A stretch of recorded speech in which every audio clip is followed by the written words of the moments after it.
Newsfirst Primetime Sunrise. Very good morning and welcome to Newsfirst Primetime Sunrise with me, Sharon Silva. Let's start off with a look at your headlines.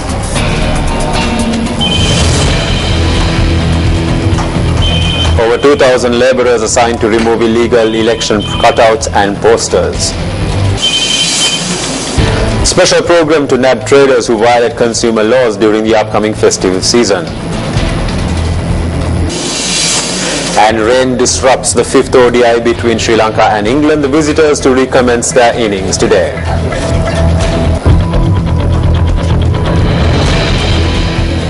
On to your stories in detail. Now, the police say that approximately 2,010 labourers will be employed to remove illegal election posters and other cutouts. We spoke to police media spokesperson SSP Ajit Rohana in this regard.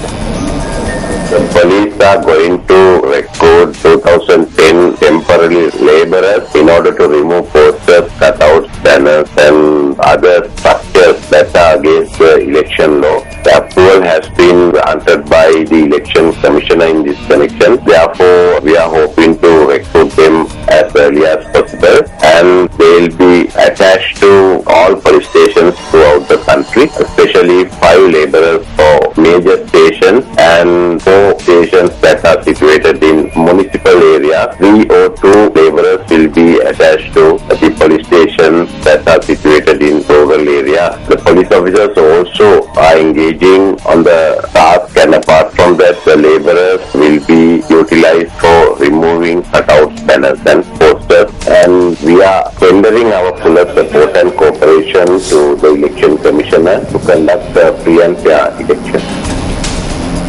In the meantime, the Elections Commissioner says a cost of 50 million rupees will be incurred on removing illegal propaganda material for the upcoming presidential elections. The responsibility to remove it is vested in the police department. The senior DIG in charge of elections has issued instructions to all police stations in Sri Lanka and all laissez-faire police officers to deploy the 2,200 labourers needed for this purpose. The elections department will make the necessary allocations to make payments to these labourers. It could amount to as much as 50 million rupees. I believe the task of removing this unauthorised campaign material will be completed by the middle of next week.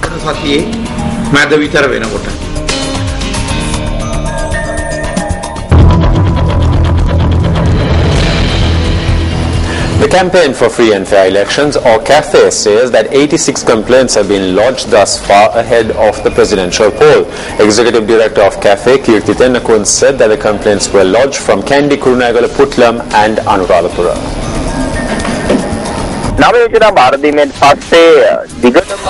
We saw illegal propaganda activities taking place continuously from the time the nominations were handed over, with Kandy, Kurunegala and Puttalam being some of the locations in which these propaganda activities had taken place. The significant occurrence this time around is that we are continuing to witness an increase in the usage of firearms during campaigning activities.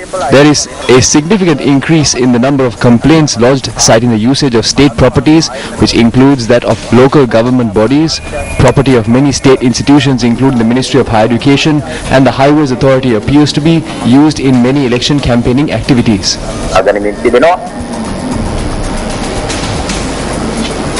In the meantime, the National Elections Monitoring Centre has received up to 21 complaints in connection to election law violations. National organizer at the National Elections Monitoring Centre, Rasanga Harishchandra, speaking to Newsfirst, said that of these, 4 complaints are of a serious nature. We have received 21 complaints with regard to election law violations and propaganda activities. 4 of these complaints are serious. We have received a number of complaints from various areas. I believe the police will intervene to bring these violations under control.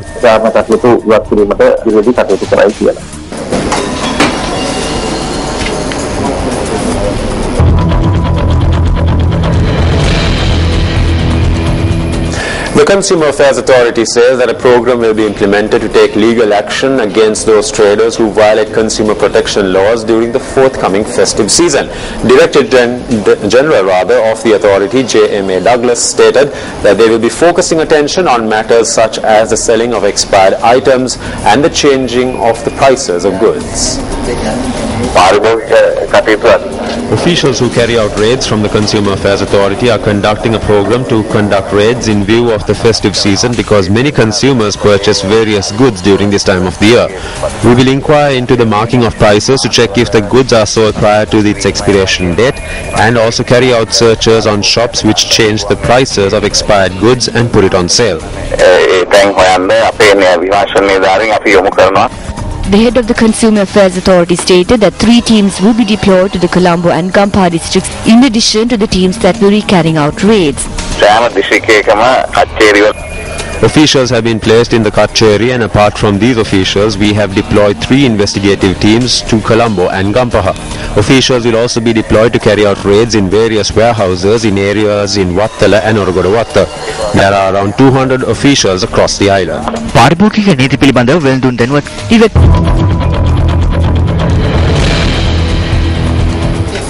The UN General Assembly proclaimed the 10th of December Human Rights Day in 1950 to draw the attention of people of the world to the Universal Declaration of Human Rights as the common standard of achievement for all the people and all the nations. This year the UN theme for the Human Rights Day is Human Rights 365. Several events took place in Colombo in view of this day. An event titled Language Rights, Human Rights was held at the Center for Policy Alternatives yesterday. The event saw the participation of several politicians and personalities who have played an influential role in human rights in Sri Lanka. I have said this very often, and I will say it again, that this country is still stuck, in my opinion, in a post-war situation. The roots of conflict need to be addressed. They are still being sustained and they are being reproduced. I do want to make the point, and I make it as much as an appeal as indeed, if I may say so, a demand, that language rights be given the priority that they deserve as far as the contribution that language rights can make to meaningful reconciliation and national unity in this country.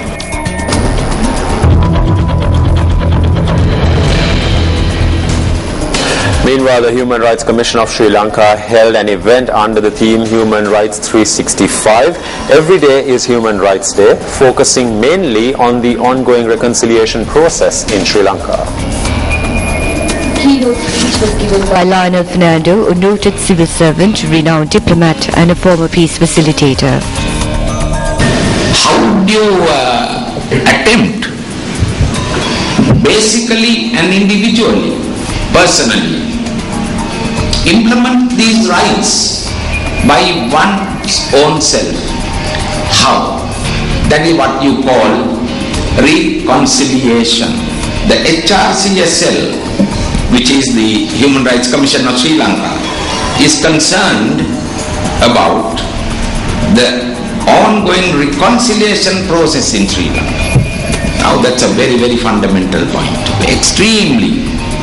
It's very primary.